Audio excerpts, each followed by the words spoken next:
देखिए मंत्र बहुत बड़ा रोल प्ले करते हैं और इसीलिए ऐसे कई वैसे तो रिलीजन है जहाँ पे चैंटिंग की जाती है और मंत्र का उच्चारण किया जाता है। लेकिन स्पेशली इंडिया में मंत्र जो है वो सबसे बड़ा रोल प्ले करते हैं। किसी भी रिलीजन को अगर आज स्ट्रॉन्ग बना के रखा हुआ है, स्पेशली मैं अगर हिंदुज़म की बात करूँ, जैनिज़्म की बात करूँ, बुद्धिज़्म की बात करूँ, ये सब मंत्र बेस्ड रिलीजन है। और जो मन से किया वो मंत्र है। यानी मंत्र का जो सबसे बड़ा जो पॉइंट है वो आप किसी किसी इसको सिंबल्स को रटकर, वर्ड्स को रटकर अगर आप बोल रहे हैं और उसके अंदर भावना नहीं है, वो मंत्र नहीं है। तो मंत्र और मन ये दोनों it goes hand in hand. ये something it is coming from inside to your pure conscious is what मंत्र है। तो मंत्र जो है वो किसी की भी ज़िंदगी बदल सकता है और किसी के अंदर भी बहुत सारी एनर्जीज को एक्टिवेट कर सकता है। तो बिल्कुल रहमत देखिए डिपेंड करता है कि वो इंसान की सिचुएशन क्या है। तो अगर मान लीजिए किसी की हेल्थ का प्रॉब्लम है तो हेल्थ के लिए अगर जो सबसे पहले जो आयु अगर कोई देने का है वो आदि गुरु शिव है। तो बोला गया कि महामृत्युंजय मंत्र का जाप करना, तो ओम त्र्यंबकेश्वर में है। तो वो जो मंत्र है वो उसकी हेल्थ से रिलेटेड है, या कि भाई कोई भी उसके ऊपर डिफेक्ट है उसका वहाँ पे निवारण हो। ऐसे ही अलग अलग ग्रहों के मंत्र हैं, अलग अलग सिचुएशन के लिए मंत्र हैं। कभी किसी की शादी नहीं हो रही है तो उसको कोई मंत्र के लिए कहा जाता है, या किसी का बच्चा नहीं हो रहा उसका कुछ और मंत्र के लिए कहा जाता है।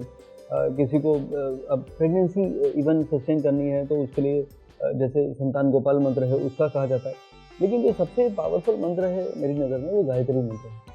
अभी गायत्री मंत्र जो है वो सबसे पावरफुल क्यों है? क्योंकि वो सूर्य गायत्री मंत्र है। And sun is the only visible god, energy है, पूरी कायनात उसी के भरोसे चल रही है। तो सन इज अबाउट सोल। सूर्य ग्रह ज्योतिष में आत्मा को रूल करता है, तो सोल की अवेकनिंग इसको हम कह सकते हैं। And sun is also about your positivity, about your optimism, about your energy levels within. So when you chant Gayatri mantra, so you can create that kind of positivity, that kind of vibrations within. Karma based जो हमारा सिद्धांत है वो यही कहता है कि पिछले जन्म के कर्मों का फल वो इंसान भुगत रहा है। तो इतनी लोग कहते हैं कि मेहनत भाग्य कुछ नहीं होता, मेहनत से सब कुछ होता है। तो मैंने एक बार इसमें लिखा था कि नादान है जो कहते हैं कि तकदीर कुछ नहीं होती। नादान है जो कहते हैं तकदीर कुछ नहीं होती, मेहनत तो धूप में पत्थर तोड़ने वाले भी क्या करते हैं। तो उनसे ज़्यादा मेहनत करता कौन है? तो मैं क्या कहना चाहता हूँ कि जब इतनी मेहनत करने के बावजूद जब आपको कुछ भी सफलता नहीं मिल रही है, आप अभी भी ज़िंदगी में वहीं पर उलझे हुए हैं, वही आपका जो 2 वक्त की रोटी की लड़ाई आपकी ज़िंदगी में चल रही है, तो आखिर ऐसा क्यों? और कितने लोग हैं कि वो एक सिल्वर स्पून के साथ बॉर्न हुए और उनको सब कुछ प्लेटर में मिल गया और उनकी ज़िंदगी बहुत आसान है। तो ये जो पिछले जन्म के कनेक्शन की कहानी है। तो 8वां घर इसलिए ज्योतिष में बोला जाता है कि कार्मिक डेट, पिछले जन्मों के जो डेट्स आप लेकर आए उसको कैसे रिमूव करेंगे। वो तो आपने कर दिए।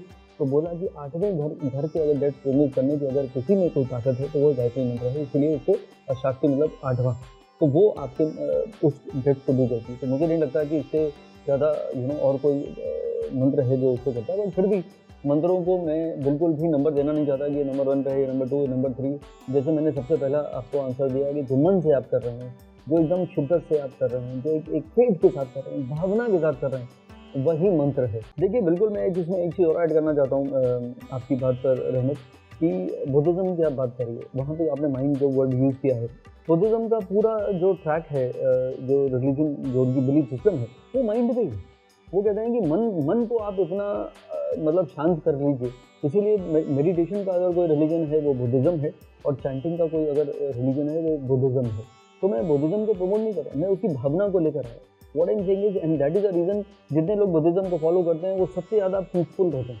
आज थाईलैंड को कहा जाता है लैंड ऑफ स्माइलिंग फेसेस।